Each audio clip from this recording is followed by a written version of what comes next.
Sebut tentang bumi. Bumi ni dia jadi hal pula 2-3 hari ni kan. Pasal apa jadi hal? Jadi hal pasal kuliah-kuliah kita sebelum ni lah. Kita hanya mempersoalkan, kita hanya bertanya, sebab sains ni bukan bidang kita. Jadi hanyalah takkan kerana kita mempersoalkan, kita bertanyakan, kita sudah dituduh sebagai macam-macam. Teori konspirasi lah, geng bumi datar lah, geng FE flat earth lah.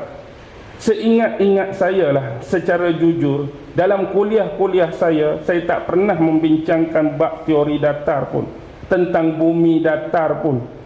Dan saya tak pernah memberikan jawapan sama ada menyokong, menafi, menolak dan sebagainya. Tak pernah. Adakah kerana mempersoalkan dari sudut tu dan orang letak tajuk macam-macam, seolah-olah saya tu berada dalam golongan tu, saya berada dalam aliran tu? Tidak semestinya. Dan selebihnya, kalau ada orang guna ilmu-ilmu yang saya ajar, ilmu-ilmu yang saya hujahkan untuk menyokong pandangan mereka, adakah salah dan silap saya? Contoh di mana kes ini bermula.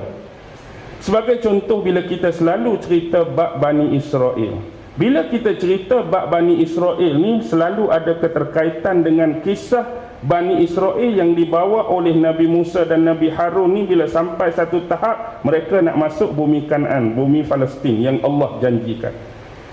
Jadi secara ringkas, Nabi Harun dah wafat, Nabi Musa dah wafat. Kisah yang maklum bagi kita ialah siapa yang bawa masuk Bani Israel? Nabi Yusha, yang jadi teman Nabi Musa dalam peristiwa belajar ilmu dengan Nabi Khidir tu. Jadi Nabi Yusha lah yang mengepalai, yang mengetuai Bani Israel selepas wafat Musa dengan Harun untuk masuk dalam tu. Jadi ringkas cerita, buat pemilihan di kalangan tentera dengan 3 sifat-sifat yang diceritakan dalam hadis Abu Hurairah. Jadi bila konteks peperangan tu ialah, peperangan tu berlangsung pada hari Jumaat. Peperangan tu berlangsung pada hari Jumaat dan masuk pada waktu asar. Masuk waktu asar. Dan tanda-tanda kemenangan sudah mula berpihak kepada Nabi Yusha dan Bani Israel. Bayangkan hari Jumaat, waktu asar, konteks peperangan tu hampir dimenangi oleh Nabi Yusha dengan Bani Israel. Tetapi mengingatkan demikian, kalaulah masa tu terus berlangsung dan berlalu masih tak menang, matahari akan terbenam. Bila matahari terbenam, malam tu akan jadi malam apa? Malam Sabtu. Dan kita faham di sisi Bani Israel, hari Sabtu adalah hari Sabat, hari mulia, hari suci. Tak boleh bergaduh, tak boleh berperang, tak boleh membunuh, tak boleh menumpahkan darah. Tiba-tiba kita berperang nak menang ni, tiba-tiba masuk malam, kena berhenti. Jadi satu kerugian. Jadi waktu inilah Nabi Yusha bermohon kepada Allah agar masa ni terhenti. Jadi cara konteks masa diberhentikan dalam hadis ni ialah Allah menahan matahari itu daripada berjalan ataupun bergerak. Kan untuk berlangsungnya masa tu ada perputaran matahari. Jadi nak bagi berhenti masa, Allah berhentikan pergerakan perjalanan matahari. Jadi bila berlaku ni, perang-perang menang. Bila menang, baru matahari sambung berjalan. Jadi dalam konteks ni, bila kita yang tak reti sains ni, kita mempersoalkan. Dan saya sebut awal-awal, ni bukan bidang saya. Bila kita tak reti, kita tanya. Dan orang-orang hak reti tu sepatutnya jawab. Apa yang kita persoalkan ialah, sebelum ni kita belajar di sekolah, mengikut teori sains yang diajarkan ialah matahari ini sebagai pusat kan, pusat sistem suria. Bumi termasuk planet-planet lain mengitari matahari ini. Tiba-tiba dalam konteks ni nak berhenti masa, nak memperlahankan masa tadi, Allah menahan matahari. Sepatutnya bila bumi ni mengelilingi matahari, nak berhenti masa, siapa yang patut berhenti? Matahari ke bumi? Sepatut kalau konteks kita orang bodoh ni tak reti berfikir sains, bumi lah berhenti, baru masa tu berhenti. Jadi sebenarnya kita persoalkan, bumi yang keliling matahari ke matahari yang keliling bumi? Hanyakah persoalan tu kita dah dituduh flat earth? Apa kena mengena ni pusing ni ke, ni pusing ni tu jadi flat earth? Saya pun cuba fikir-fikir secara jujurnya, takut kita tersilap cakap. Kadang-kadang kita tak perasan dan terlepas. Pasang ulang kali video tu. Mana tang aku sebut flat, mana tang aku sebut ulang-ulang tak ada satu pun. Lepas tu dah tak ada satu flat earth, kenapa dia tuduh kita geng flat earth? Adakah hanya kerana geng-geng flat earth ambil hujah ni untuk nisbahkan atas menyokong pendapat dia, kita pun dah jadi geng tu? Oh, lagu tu letih lah. Tapi kalau orang tanya jujur, jawapan ni saya tak pernah bagi siapa pada sesiapa pun. Saya malas. Contoh kalau tanya hari ni, Ustaz, kira betul lah kalau orang tanya jujur, antara bumi bulat, bumi sfera dengan bumi datar, bumi leper ni, Ustaz nak terima hak mana, nak pegang hak mana, nak percaya hak mana?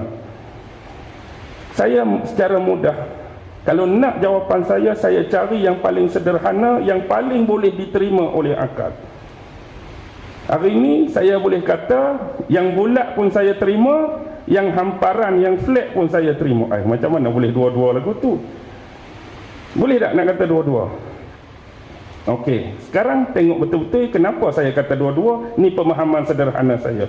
Siapa yang boleh faham dan boleh terima, terimalah. Siapa yang rasa salah lagi pemahaman saya, boleh perbetulkan, tak ada masalah. Dalam Al-Quran, ingat, bila kita baca Al-Quran, kita harus faham satu benda. Quran ni bukan bahasa kita, bahasa Melayu. Tidak. Quran ni ialah bahasa Arab.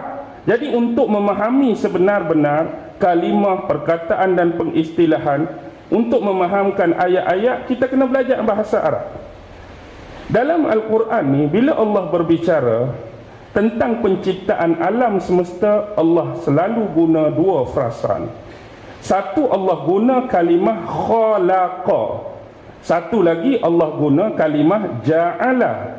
Khalaqa dalam bahasa Arab menciptakan. Ja'ala dalam bahasa Arab menjadikan. Khalaqa menciptakan, ja'ala menjadikan. Kalau bahasa Melayu lebih kurang tu tak? Bahasa Melayu menciptakan pun dia, menjadikan pun dia. Kalau kita rasa dekat-dekat nak sama, saya bagi satu contoh mudah untuk melarikan perbezaan dia. Contoh, dengar baik-baik. Saya menciptakan sebuah kereta dan saya menjadikan kereta itu sebagai kenderaan harian saya. Nampak tak perbezaan dia? Saya menciptakan sebuah kereta dan saya menjadikan kereta itu sebagai kenderaan harian saya. Dia jadi berbeza tu kan? Antara menciptakan dan menjadikan. Dalam konteks bila first Allah nak buat penciptaan langit dan bumi ni, kita ambil perbahasan kita dalam konteks bumi. Bila Allah sebut menggunakan frasa ataupun kalimah khalaqa, saya terima bumi itu spherical. Bumi sfera, bumi bulat. Bila Allah guna frasa khalaqa, memang bumi bulat. Tetapi bila Allah guna ja'ala, menjadikan hamparan bagi manusia, bumi itu nampak dah datar. Walahal hak betulnya bulat. Hak tak bubuh apa-apa lagi, hak buat dulu mula-mula. Tapi bila nak bubuh tumbuhan, nak bubuh orang, nak bubuh binatang, Allah menghamparkan bumi ni bagi manusia. Sebab tu bila manusia pergi sudut mana bumi pun, dia nampak bulat ke? Dia nampak flat. Dia nampak flat. 2 inci mana pun kita nampak rata. Sebab kebesaran dan keluasan keluasan dia tu, kita nampak dia tu rata. Hakikatnya pada frasa khalaqa, bumi tu bulat, ataupun mungkin kalau nak terlebih kurang sikit separa bulat, kadang setengah patah betul macam bola, setengah patah macam bola rugby, tu tak kisah. Yang penting dia spherical, yang penting dia sfera. Inilah pemahaman sederhana yang saya boleh bagi untuk pegangan saya. Kalau ada pada orang ni, orang tu nak kuatkan lagi hujah dia bumi ni flat ke, kajilah. Itu bukan bidang saya lepaskan pada tuan-tuan, hak lebih tahu, hak lebih pandai. Sebab saya pun kata pegangan saya ni tak semestinya ada had. Sebab sifat pengkajian tentang sains, dia tak ada had, dia tak ada limitation. Sains ni kadang-kadang dia betul zaman ni, mari zaman kemudian, oh ni hak sebenar, dia jadi betul hak time ni pula. Dia tak terhad, dia sentiasa ada orang ujian, ada orang buat kaji, ada orang analisi, kita pun terima. Lepas ni kalau betul-betul confirm bumi tu flat, saya kena terima lah. Saya tak boleh dah nak kata jadi salah dah hari ni kalau ke konfirm. Oh, ayat ke konfirman tu betul ke tak, bahasa Melayu tu salah. Tapi nak cakap bila ke konfirman berlaku dah bumi tu flat, saya kena tolak dah lah. Hak saya terima bumi bulat. Dah memang ni dah betul, saya boleh bertukar. Tapi setakat ni tak ada lagi. Bukan tak ada, walaupun orang kaji hak lebih meyakinkan. Jadi biar sampai betul-betul tahap yakin, kita percaya. Kita boleh terima. Jadi apa pun poin paling penting saya pesan pada semua.